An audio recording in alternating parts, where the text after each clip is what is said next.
Hi, this is Thoughts Like Rabbits. Today we are doing theory of Randy Cunningham, Ninth Grade Ninja. I can't say his name. That was a Disney show that only ran for 2 seasons.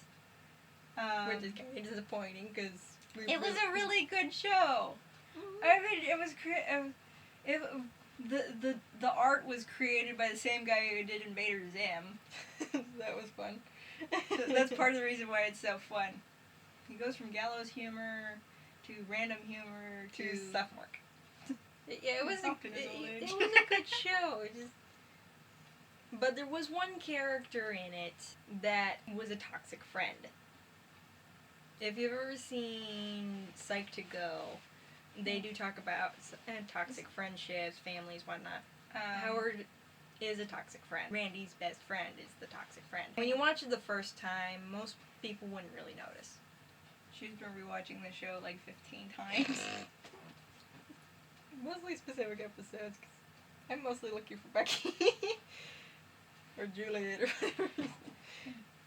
Julian has this weird teleporting power. Becky is somehow able to survive crashing into concrete at 400 miles per hour. Yeah, the first sign that Howard is a toxic friend is the mooching. He's pretty much tricked Randy into thinking that if you don't mooch off someone, they're not your friend. The second thing that proves that Howard is a toxic friend is just the fact Howard is very insensitive when it comes to people's emotions.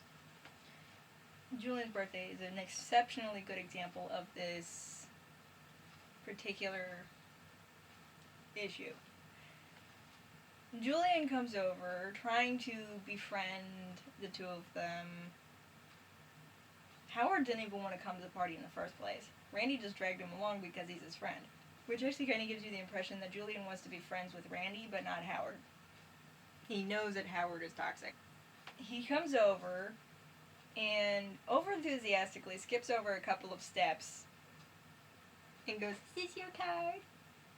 to Randy, trying to show him a magic trick.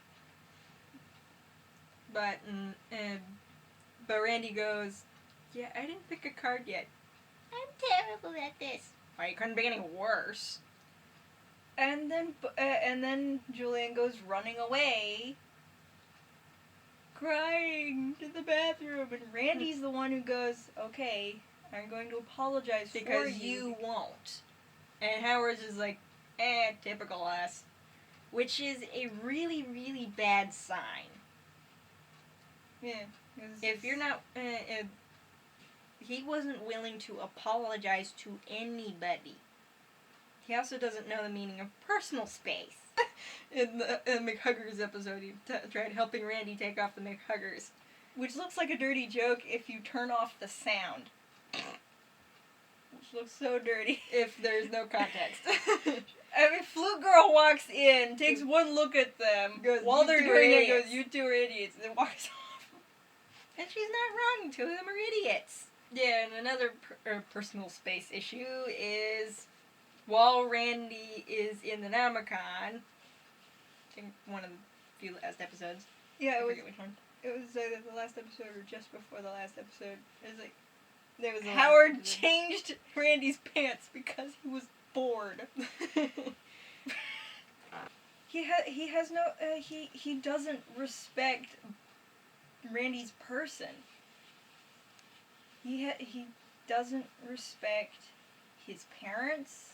He calls his dad Mort. He calls him by his first name. He rarely ever calls him Dad. And he doesn't talk about it. And he doesn't talk about his mom, despite the fact that we actually see her wandering around in the background in the episode Parrot and Ninja Dice. The only person he can't really boss around or call mean names is his sister, because he knows full well she has dirt on him. And he really can't do anything about it. And she will use it on him. He was the first. He also rubbed off quite a bit on Randy. Randy and Howard both refer to they take every serious little subject kind of like a little bit like a joke. Like something, Howard claims he's going to do something that will help, and then they both laugh at it because they know full well he's not going to do it. The one time Howard had to fend for himself, he actually managed to do something quite impressive. He built a treehouse because he couldn't find his own house. He doesn't do his homework. Instead, what he does, he takes Randy's and swaps it out for his own. And then ruins Randy's, then swaps it back. No, I thought he just handed it. No, he did that once. Yeah. I thought he would just. He was building. Randy was building a atom, replica of an atom. Handed it to Howard. What was it? Howard tossed a pencil, or Randy went and picked it up. He's practically trained Randy at that point. Yeah, sure, he will sometimes take on the mantle of the ninja, but it's only when Randy is out of commission. And when he does, he's always in it for the glories. Yeah. Randy is specifically, he does it because he knows it's his responsibility. Randy is the responsible one of the two of them. Yeah, and that ninja suit doesn't work with Howard. Howard always only helps Randy when it helps him in some way. Mm-hmm. Keeping Randy's identity helps him because then he's the only one who knows who the ninja is. That way, it's the only way he can mess with him that way. Mm-hmm. Now, here's another example. Bucky. Bucky's a very good example because both Randy and Howard refer to him as a brown noser, and it was already proven that Randy in a slightly later episode that Randy and Howard don't even know the meaning of inglorious. Didn't know what inglorious meant. So it's highly likely they don't know what brown noser means. They don't understand what brown noser means. They have some inkling, but for some of the teachers, Bucky is a teacher's pet, but he's not a brown noser. If he was a brown noser, he would be sucking up to every teacher and would be completely sucking up to the ninja instead of critiquing him when he gets a thing wrong.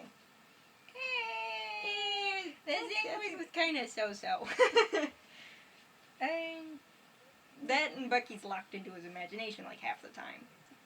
He snuck out of science class to go watch meteorites. It turned out to be a bunch of geese, and one of them pooped on him.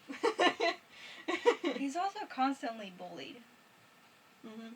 I mean, if he was sucking up to the teachers, you would think that the teachers and the principal would feel would be like, "Oh no, Bucky, our favorite student! Bash, you horrible person!" No. They just kind of ignore it. Because everybody's mean in that universe for some reason. Bucky's only labeled a brown noser because of Randy and Howard. Because of that one time. To someone who doesn't know what a brown noser actually is, a fervent parasitic flatterer. Basically, every time, what they do is they flatter you only to get something out of it. Bucky has no reason to constantly flatter them.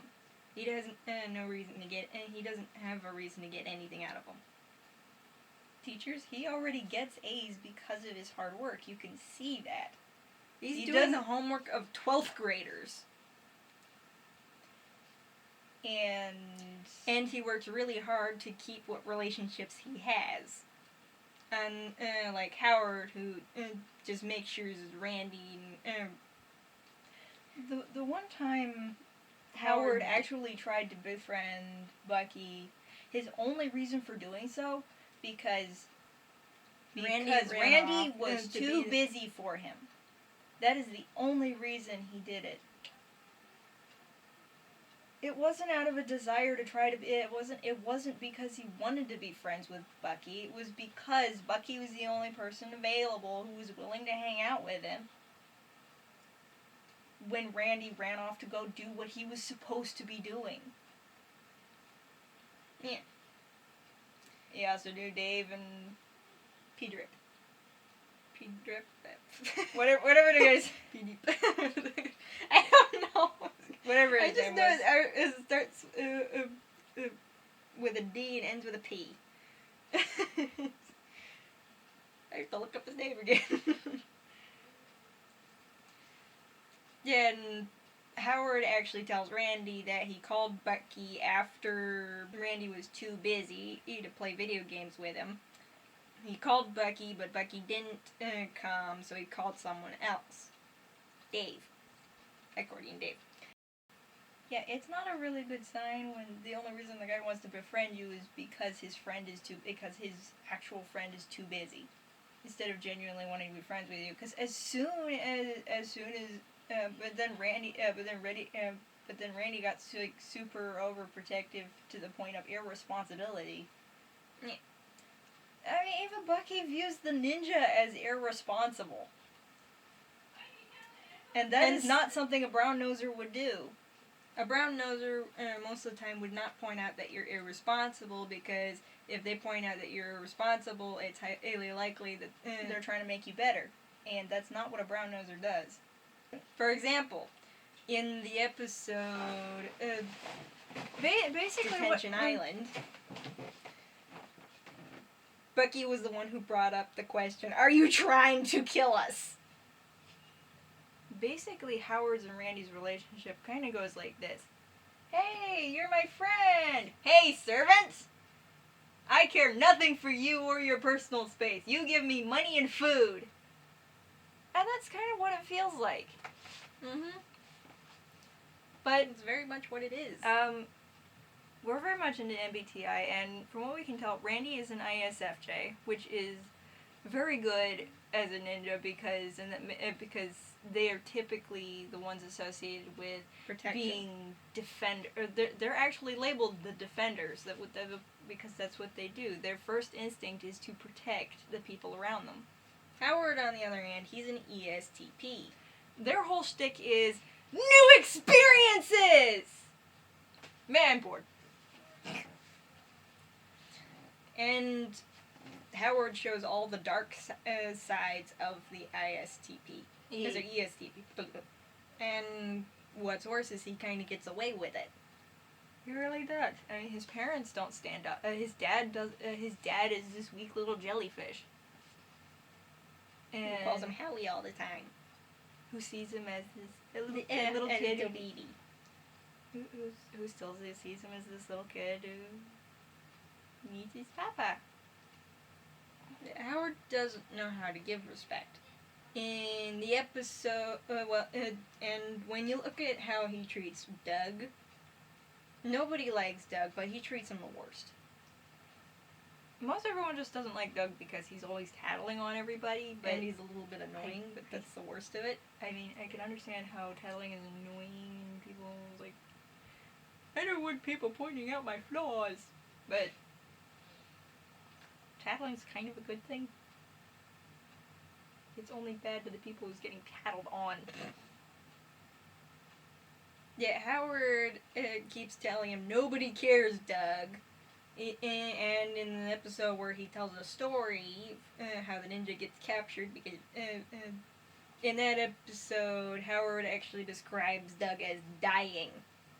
He even pushes, turning into a statue because of some aliens that are living under the earth. Howard knocks over the statue and breaks it completely, pretty much describing killing Doug. Yeah, he just makes a story off the top of his head, and the first thing he does in that story to Doug is literally kill him. Telling you how much he doesn't like Doug. Then there's the episode Mud Fart. That's kind of a fun episode, despite the fact that it's really hard to find. Can't find it. It's really hard. I can see clips of it on YouTube. Please post the full episode, whoever's seen the show. In that episode, Randy, when it's discovered that Randy is alive, after having been captured by Mudfart, Howard, Doug points out the obvious, which is Randy's alive, which means Mudfart's not. So what Howard does... Howard reacts really violently. He spins around, yells at him, and throws his shoe at him. And if you can sort of tell how everyone feels about Doug from the fact that most people just ignore him. Bucky, on the other hand, he, for the most part, does ignore him, but when he is near him, in the episode where they went into the past, everyone's forced to stare at Doug. Bucky is kind of just sitting in the background like, I want to tell you that I want to tell Howard's escaping, but if I do, you're all going to stare at me too. He's scared out of his wits at that in that moment. Yeah, the principal obviously is not helping. The fact that he's kind of tormenting the students too. He tells Bucky to stand there as a monster is being created in the background, just so he can take pictures to put. Nobody panic. I insist, nobody panic. Nobody panic. Just don't panic. And get out of the ninja's way. In those pictures, it's Bucky standing there smiling, and then a person getting spanked in the background, and then him running away. Like, that's how little the principal really cares. I mean, he would rather punish the tattletaler than stop the kids who are trying to sneak away. Mrs. Driscoll, when she took them out on a field trip, had the relatively decent idea of, okay, everybody pair up, bad kids with some of the good kids. Yeah, Howard knew full well that Fluke Girl took it very seriously. The 5-foot rule. No more than 5 feet away from your partner. Didn't stop him. They just kept going. And laughed every time she did. Randy, on the other hand, he actually had to sweet talk Bucky into going up the mountain.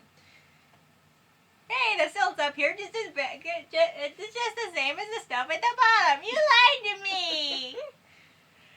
He had to break Bucky's trust to get up the mountain. But didn't lose his trust as the ninja because he got back just before Bucky could get in trouble. Get a whole 3 months detention. So Bucky doesn't really trust Randy as much, but does trust the ninja to keep his word. For the most part.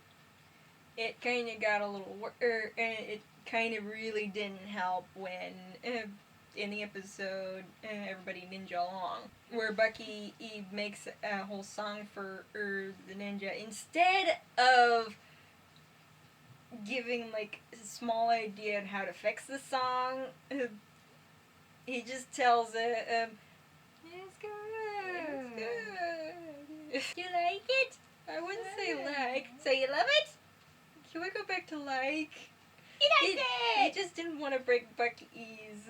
He just didn't want to break Bucky's very, very sensitive feelings. And Bucky is very turbulent. So that makes sense.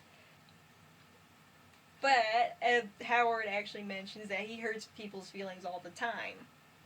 And doesn't care. Which Howard really needs somebody who can just slap some sense into him, for the most part. Fluke Girl knows how to deal with it because he's like, because she's just like, get your dinger out of here. Fluke Girl knows how to handle Bucky. We're pretty sure she's an she's an ISTP, whereas Bucky is an INFP. So basically, how that works is an INFP. Yay! My imaginative world! Come with me! TP. Focused completely on reality. So like, smack. We're not in fantasy land right now. We're trying to do homework. Homework. Yeah, you can definitely tell Bucky's an INFP just from the fact that he easily gets locked into his imagination. Basically, an INFP ISTP relationship works really well because the ISTP is able to keep the INFP focused long enough to get their job done. Well, no, just become an anchor to reality. Because imagination does not come easily to them, whereas the INFP, it comes way too easily. Yeah, there are just a lot of times where Howard is... He even goes as far as to mock the ninja and Randy a whole ton of times. Like in the episode Monster Drill. What he does is he's up on stage because Randy insulted him somewhat, because it's kind of what Howard taught him to do. Randy didn't think Howard was serious, because most of the time he isn't. So what Howard does is he goes overboard with mocking the ninja up on stage in front of a huge crowd, which is way more insulting than just your face. Because now everyone's got it in their heads that this is how the ninja should be viewed. Yeah, another way, another episode that clearly shows how little he cares about other people is the episode where they go to the secret gym. Mm-hmm. He was willing... Julian was lying there, sucking his thumb, going... Well, no, Julian was like, so happy! Oh, you almost died! I'm so jealous! And then when he almost experiences when he almost dies himself, he is lying there completely traumatized. Howard mocks him for pretending to be spooky. And then then Randy tells him to stay here and keep an eye on him. And Howard abandons him less than 5 seconds later. For no other reason than he's touching him. Don't leave me! He's terrified out of his wits. He's scared enough in the regular gym because he's afraid of getting hurt. But then they go to this place. He literally almost dies in one of the most terrifying ways possible. And Howard just abandons him. Which he gets spanked. And then Randy's the only one who regrets leaving Julian alone. Between the two of them, Randy's the only one who regrets it to the point of actually taking the Golden Doctor's note from Howard without letting him know and giving it to Julian because Julian deserved it.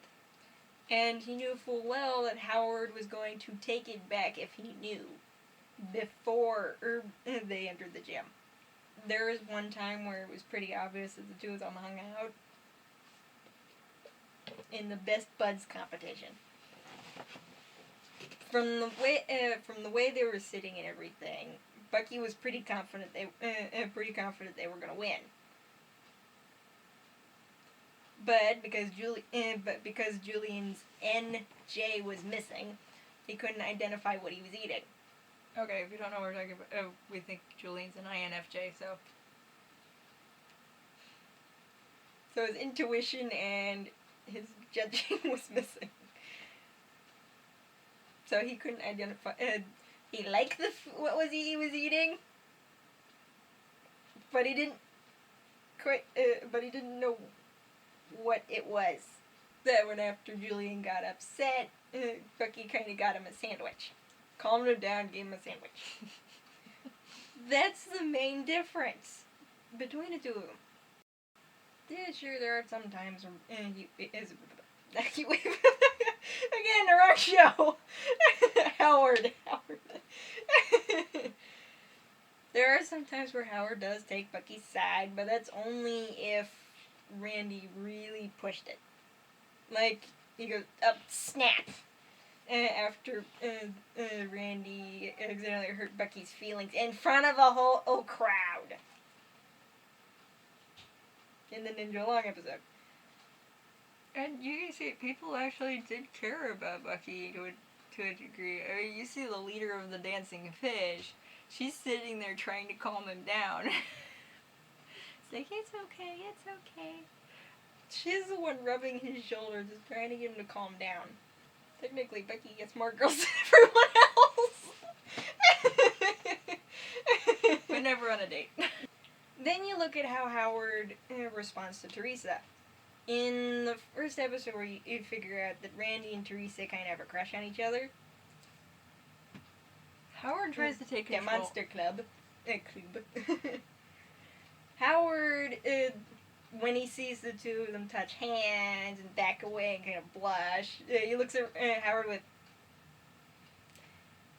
Is it Randy? Is it Randy?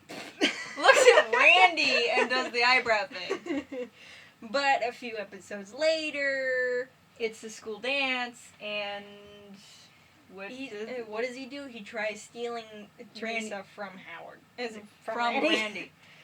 He knows full well Randy likes her and she likes Randy, but further along in the episodes, he's trying to control Randy. Throughout the if he wants what he wants. But and then he realizes that he's not going to be able to get in between Teresa and Randy. So he's like, and so he starts going after Debbie. Debbie's just like, I don't care about you. I don't like you. So she kind of doesn't want to be near him, and so when he finds out that he can't get Debbie, he goes after Teresa. I think the only reason he actually liked Debbie was the fact that she cheated in her Spanish homework. Yes. The only reason. Using hypnosis. Yeah, because he obviously did not like her before that point. Mm-hmm. And he has a habit of calling someone a shoob and then not bothering with them again. Yeah, he labels someone a shoob and then wants nothing to do with them. In one episode, Unstank My Heart, they had the kid who gave them their instruments in the first place. He was a terrible singer. They booted him out after he gave them the cool instruments because he stank at singing, but also didn't bother to give him lessons or anything. They just said, and thanks for the instruments! Yeah, they took his stuff and then kicked him out, and that's what they did. From the dialogue, you can tell it was mostly Howard's idea. Mm-hmm. Mostly Howard's idea. Most of the bad ideas are Howard's. Which... mean, conniving. And selfish. Perfectly selfish reasons. And that's why we think Howard is a toxic friend. Maybe you'll see the show differently after watching this video. Mm-hmm. Good. And if you haven't seen it, just go check it out. It's just a really fun show. Really we watched it, then we watched Avatar, then we watched Total Drama, so I was like... kind of all over the place at the moment. Bye.